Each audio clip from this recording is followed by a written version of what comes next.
മണിപ്പാടം കുളിച്ചു തോർത്തി മുടിയാകെ വിടർത്തി ഉലർത്തി നിന്നു. ആയമ്മയെ കാണാൻ അക്കരെ ഇക്കരെ ആ വഴി വഴി ആരു വന്നു. ഓരോരോ പായാരം തങ്ങളിൽ ചൊല്ലി ഓരായിരം കിളി ഒത്തുവന്നു. ഓരായിരം കിളി ഒത്തുവന്നു.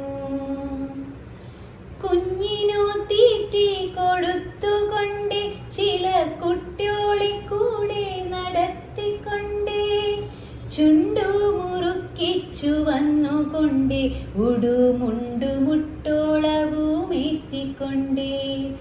ഉതിർമണിയൊന്നു കുറിച്ചുകൊണ്ടേ കൈകൾ ഊഞ്ഞാലായത്തിൽ വീശി